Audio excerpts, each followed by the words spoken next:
फतेहपुर में मामूली कहासुनी के बाद दो पक्षों के बीच जमकर मारपीट हो गई। दोनों गुटों ने एक दूसरे को सड़क पर दौड़ा दौड़ा कर पीटा है। देखिए रिपोर्ट। ये तस्वीरें बताने के लिए काफी हैं कि मामूली कहासुनी के बाद विवाद किस कदर बढ़ गया। दोनों पक्षों के लोग एक दूसरे पर टूट पड़े और काफी देर तक सड़क पर मारपीट होती रही। मारपीट करने वाली ये तस्वीरें फतेहपुर के रेवाड़ी चौराहे की है। यहाँ मामूली कहासुनी के बाद दो पक्ष आमने सामने बढ़ गए। देखते ही देखते दोनों गुटों में जमकर मारपीट शुरू हो गई। इस दौरान 3 लोग गंभीर रूप से घायल हो गए हैं। इन तस्वीरों में मारपीट के दौरान सड़क पर मची भगदड़ दिखाई दे रही है। वहीं दूसरी तस्वीर में घायल शख्स के सिर पर टांके लगे नजर आ रहे हैं। मारपीट की तस्वीरें सोशल मीडिया पर वायरल हुई तो पुलिस भी हरकत में आई। वायरल वीडियो के आधार पर पुलिस पूरे मामले की जांच पड़ताल में जुटी है। और शाहजहांपुर में घर में घुसकर परिवार पर हमला करने का मामला सामने आया, जिसका वीडियो अब सोशल मीडिया पर तेजी से वायरल हो रहा है। देखिए रिपोर्ट। दरअसल शाहजहांपुर के आरसी मिशन थाना क्षेत्र में घर में घुसकर एक परिवार के साथ मारपीट और महिलाओं से अभद्रता का मामला सामने आया है। घटना के वीडियो सोशल मीडिया पर वायरल हो रहे हैं। पीड़ित परिवार की शिकायत और जांच के बाद पुलिस ने शुक्रवार शाम 8 नामजद आरोपियों के खिलाफ पॉक्सो एक्ट समेत गंभीर धाराओं में एफआईआर दर्ज की है। घटना से जुड़े सीसीटीवी फुटेज और मारपीट के वीडियो सामने आए हैं। फुटेज में कुछ लोगों को परिवार के सदस्यों को घर से बाहर खींचकर मारपीट करते हुए देखा जा रहा है। घर के अंदर हुई मारपीट के वीडियो भी सामने आए हैं। फिलहाल पुलिस वायरल वीडियो और बाकी सबूतों के आधार पर मामले की जांच कर रही है। और कानपुर में सूट के लिए सेल में अफरा तफरी मच गई, जिसके बाद पुलिस को लाठीचार्ज करना पड़ गया। देखिए रिपोर्ट। दरअसल कानपुर के अलम मार्केट में 16 रुपए की सूट की सेल लगी थी, जिसके लिए मार्केट में लोगों का हुजूम उमड़ पड़ा और कुछ ही देर में बाजार में इतनी भीड़ जमा हो गई कि लोगों की आवाजाही तक मुश्किल हो गई। भीड़ बढ़ने के बाद मार्केट में धक्का मुक्की जैसे हालात पैदा हो गए, जिसके बाद पुलिस को सूचना दी गई। मौके पर पहुंची पुलिस ने पहले तो लोगों को समझाने की कोशिश की, लेकिन जब लोग नहीं माने तो पुलिस को मजबूरन लाठीचार्ज करना पड़ा। पुलिस अधिकारियों के मुताबिक पूरे मामले की जानकारी जुटाई जा रही है और नियमों का उल्लंघन करने पर दुकानदार के खिलाफ कार्रवाई की जाएगी।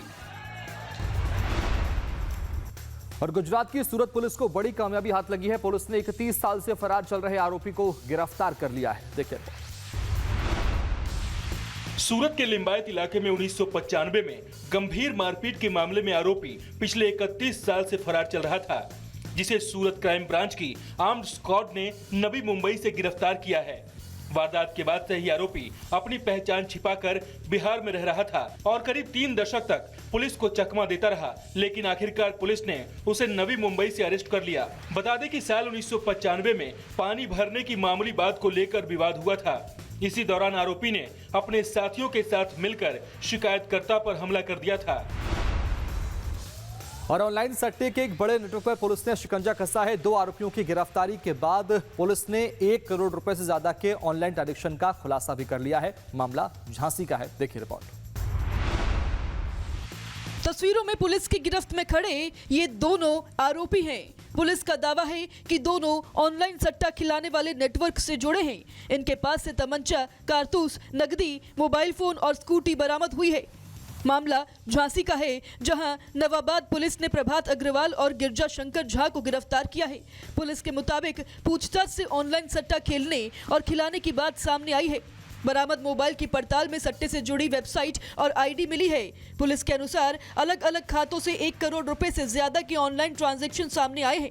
अब वांछित आरोपी धर्मेंद्र साहू समेत नेटवर्क से जुड़े दूसरे लोगों की तलाश जारी है। और शनिवार को बहराइच में एक बार फिर से रफ्तार का कहर देखने को मिला है, जहां एक अज्ञात वाहन ने पैदल चल रहे 2 मजदूरों को टक्कर मार दी, जिसमें दोनों की मौके पर ही मौत हो गई। देखिए रिपोर्ट। बहराइच जिले में एक दर्दनाक खबर सामने आई है, जहां कोतवाली कैसरगंज क्षेत्र में लखनऊ बहराइच हाईवे पर तेज रफ्तार अज्ञात वाहन ने मजदूरी कर घर लौट रहे 2 श्रमिकों को रौंद दिया। हादसे में एक श्रमिक की मौके पर ही मौत हो गई, जबकि दूसरे ने इलाज के दौरान दम तोड़ दिया। पीछे से आए एक तेज रफ्तार अज्ञात वाहन ने उन्हें टक्कर मार दी और मौके से फरार हो गए। वहीं सूचना मिलते ही मौके पर पहुंची केसरगंज पुलिस ने दोनों शवों को कब्जे में लेकर पोस्टमार्टम के लिए भेज दिया है। उत्तराखंड के हरिद्वार में एक थार सवार ने जमकर उत्पात मचाया। थार सवार ने पहले छात्रों से भरी बस को टक्कर मारी, फिर बस चालक और लोगों को कुचलने की कोशिश की, जिसके अफरा तफरी मच गई। देखिए रिपोर्ट। ये वीडियो हरिद्वार के मोतीचूर फ्लाईओवर का है। सड़क पर एक थार खड़ी है और उसके सामने कुछ लोग नजर आ रहे हैं। तभी अचानक वो होता है जिसकी शायद ही किसी ने कल्पना की हो। थार सवार अचानक एस्केलेटर दबाता है, गाड़ी तेजी से आगे बढ़ती है और सामने खड़े लोगों को घसीटते हुए दूसरी गाड़ी से जा टकराती है। कुछ ही सेकंड में फ्लाईओवर पर अफरा तफरी मच जाती है और इस पूरी घटना के बाद थार सवार मौके से फरार हो जाता है। आरोप है कि थार सवार छात्रों को लेकर जा रही एक बस को बार बार ओवरटेक कर रहा था। बस चालक और छात्रों ने जब थार सवार को रोककर ओवरटेक करने का कारण पूछा तो बात बिगड़ गई। इस बात से नाराज थार सवार ने बस ड्राइवर के ऊपर ही गाड़ी चढ़ा दी। और छतरपुर से एक दर्दनाक हादसे की तस्वीरें सामने आई है। यहां स्वतंत्रता दिवस कार्यक्रम के बाद घर लौट रहे 3 स्कूली बच्चों को तेज रफ्तार अज्ञात वाहन ने पीछे से टक्कर मार दी। देखिए रिपोर्ट। ये तस्वीरें हैं मध्य प्रदेश की छतरपुर की, जहां स्वतंत्रता दिवस के कार्यक्रम के बाद 3 बच्चे पैदल अपने घर लौट रहे थे। तभी पीछे से आए तेज रफ्तार अज्ञात वाहन ने तीनों को जोरदार टक्कर मार दी। टक्कर इतनी जबरदस्त थी कि 15 साल के अनिल की मौके पर ही मौत हो गई। तस्वीरों में दिखाई दे रहा ये मंजर एक दर्दनाक हादसे की कहानी बयां कर रहा है। एम्बुलेंस में दर्द से तड़पता बच्चा और उसके आसपास मदद के लिए जुटे लोग। हादसे में हर किसी को झकझोर कर रख दिया है। उधर हादसे के बाद पूरे गाँव में मातम पसरा है। जिस दिन बच्चे स्वतंत्रता दिवस की खुशियां लेकर घर लौट रहे थे, उसी दिन एक परिवार के घर का चिराग बुझ गया। और झारखंड के लातेहार में रफ्तार का कहर देखने को मिला है। यहां एक बेकाबू कंटेनर ने पहले बाइक और फिर ऑटो को जोरदार टक्कर मार दी। देखिए रिपोर्ट। तस्वीरों में दिख रहा यह मंजर एक भीषण सड़क हादसे के बाद का है। सड़क किनारे कंटेनर बुरी तरह फंसा है और क्रेन के जरिए इसे हटाने की कोशिश की जा रही है। हादसे ने पूरे इलाके को झकझोर कर रख दिया। ये हादसा झारखंड के लातेहार में हुआ है। यहाँ अनियंत्रित कंटेनर ने पहले बाइक सवार को टक्कर मारी और फिर एक ऑटो को भी अपनी चपेट में ले लिया। इस भीषण हादसे में 7 लोगों की मौत हो गई, जबकि कई लोग घायल बताए जा रहे हैं। हादसे के बाद मौके पर चीख पुकार मच गई। घायलों को अस्पताल पहुंचाया गया, जहां अस्पताल के बाहर लोगों की भीड़ जुटी दिखाई दे रही है। भारत के स्वतंत्रता दिवस पर दुबई का मशहूर बुर्ज खलीफा पर तिरंगे की रोशनी से नहाया हुआ नजर आया। बुर्ज खलीफा पर तिरंगे की ये रोशनी दोनों देशों के बीच मजबूत रिश्ते का प्रतीक बन गई है। देखिए रिपोर्ट। भारत की आजादी के मौके पर दुबई की मशहूर गगनचुंबी इमारत बुर्ज खलीफा भारतीय तिरंगे की रोशनी से जगमगा उठी। विश्व की सबसे ऊंची इमारत पर तिरंगे की झलक दिखाई दी, जिसे देखने के लिए भारी संख्या में लोग इकट्ठा हुए। इस खास मौके पर बनाए गए एक वीडियो में साफ देखा जा सकता है कि जैसे ही बुर्ज खलीफा पर तिरंगे की रोशनी दिखाई दी, वहां मौजूद भीड़ में उत्साह और गर्व की लहर दौड़ गई। हर साल स्वतंत्रता दिवस के मौके पर बुर्ज खलीफा पर तिरंगा दिखाना भारत और संयुक्त अरब अमीरात के बीच मजबूत रिश्तों का प्रतीक बन गया है। और झारखंड में जेपीएससी और जेएसएससी सीजीएल परीक्षा में कथित धांधली और गड़बड़ियों को लेकर 23 दिन से लगातार छात्रों का आंदोलन जारी है। अब एक बार फिर से 20 अगस्त का अल्टीमेटम छात्रों ने सरकार को दिया है। देखिए रिपोर्ट। झारखंड में जेपीएससी और एसएससी सीजीएल परीक्षा में कथित धांधली और गड़बड़ियों को लेकर अभ्यर्थियों का गुस्सा चरम पर पहुंच गया है। आंदोलन के 22वें दिन छात्रों ने सरकार के खिलाफ आर पार की लड़ाई का बिगुल फूंक दिया। छात्रों ने साफ कर दिया है कि जब तक उनकी मांगे पूरी नहीं होंगी, ये आंदोलन रुकने वाला नहीं है। आंदोलन की रणनीति ये है कि राज्य के सभी 22 जिलों में प्रदर्शन होंगे। छात्र अब हेमंत सोरेन का इस्तीफा मांग रहे हैं। 23 दिन गुजर जाने के बाद समस्या नहीं सुलझाने की वजह से छात्रों का गुस्सा 7वें आसमान पर है। और कांग्रेस मुख्यालय में वंदे मातरम का अपमान का वीडियो वायरल हो रहा है। राहुल खुद वंदे मातरम को ना गाने की अपील कर रहे हैं। आप भी सुनिए इस रिपोर्ट में। मौका था स्वतंत्रता दिवस का। कांग्रेस भी इस जश्न को मना रही थी। दफ्तर में मल्लिकार्जुन खड़गे, राहुल गांधी और सोनिया गांधी मौजूद हैं और इसके अलावा कांग्रेस के कार्यकर्ता भी मौजूद थे। भाषण के लिए पोडियम लगाया जा रहा है। उधर सोनिया गांधी, राहुल गांधी और एक कांग्रेस कार्यकर्ता के बीच वंदे मातरम को लेकर चर्चा चल रही है।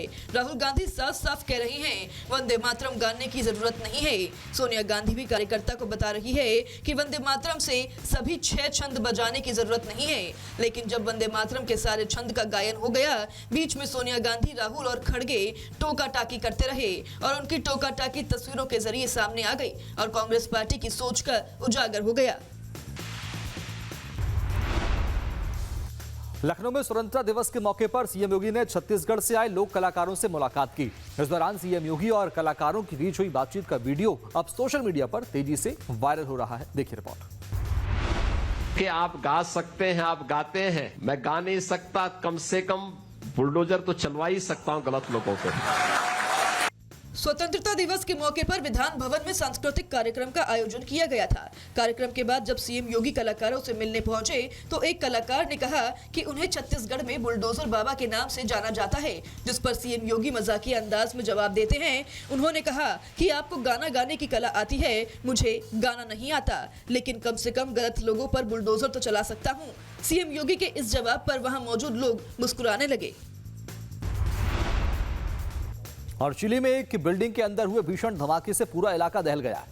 धमाका इतना भयानक था कि इसकी आवाज दूर तक सुनाई दे रही थी। देखिए रिपोर्ट। भीषण आग और आसमान में उठते धुएं की लपटें। ये तस्वीर है दक्षिणी अमेरिकी देश चिली की, जहां देर रात हुए भीषण धमाके के बाद पूरा इलाका दहल गया। लोगों ने बताया कि धमाका इतना भयानक था कि इसकी आवाज काफी दूर तक सुनाई दी। वही धमाके के बाद आसमान काले धुएं के गुबार से ढक गया। जानकारी के मुताबिक जब फायर फाइटर्स की टीम आग बुझाने पहुंची तब भी धमाका हुआ, जिसमें उनके भी घायल होने की आशंका जताई जा रही है। हालांकि इस हादसे में अभी तक किसी के हताहत होने की खबर नहीं है। अनिश्चितकालीन युद्ध विराम के बाद भी इजराइल का दक्षिणी लेबनान पर हमला लगातार जारी है। शनिवार को इजराइल ने लेबनान पर एक बार फिर से भीषण हमला किया और इसमें 9 लोगों की मौत हो गई। देखिए रिपोर्ट। युद्ध विराम और शांति वार्ता के बीच शनिवार को इजराइल ने दक्षिणी लेबनान में एक बड़े हमले को अंजाम दिया। मीडिया रिपोर्ट्स के मुताबिक इजराइल की तरफ से की गई एयर स्ट्राइक में 3 बच्चों समेत 9 लोगों की मौत हो गई। लेबनान ने मौत की पुष्टि की है, जबकि इजराइल ने दावा किया है कि उसने हिजबुल्लाह के ठिकानों को निशाना बनाया है। इस हमले के बाद लेबनान और इजराइल के बीच एक बार फिर तनाव बढ़ गया है। दरअसल 20 जून को इजराइल और लेबनान के बीच हुए युद्ध विराम के बाद ये सबसे बड़ा हमला है। अमेरिका में अब एक कैंपस के अंदर दिन दहाड़े फायरिंग हो गई। वर्जीनिया में गोलीकांड के पीछे किसका हाथ है, ये एक बड़ा सवाल है। देखिए इस रिपोर्ट में। ये वीडियो अमेरिका के वर्जीनिया स्टेट यूनिवर्सिटी से सामने आई है, जहां शिक्षण संस्थान के बाहर पुलिस और अस्पताल की गाड़ियां लगातार गश्त करती दिख रही हैं। स्टेट यूनिवर्सिटी के बाहर पुलिस ने लॉकडाउन लगा दिया है। एम्बुलेंस को रेस्क्यू अभियान में लगा दिया गया है। दिन दहाड़े फायरिंग की वारदात से वर्जीनिया स्टेट यूनिवर्सिटी में दहशत है। 5 लोगों को गोली लगने की खबर है, तो वहीं गोलीकांड की जांच के लिए फोर्स को मौके पर दौड़ा दिया गया है। पुलिस वालों ने कैंपस को चारों तरफ से सील कर दिया है। पुलिस के बड़े अधिकारी खुद मोर्चे पर तैनात है। यूनिवर्सिटी के बाहर तलाशी अभियान चलाया जा रहा है, तो वहीं पुलिस ने जल्द घटना का खुलासा करने का दावा किया है।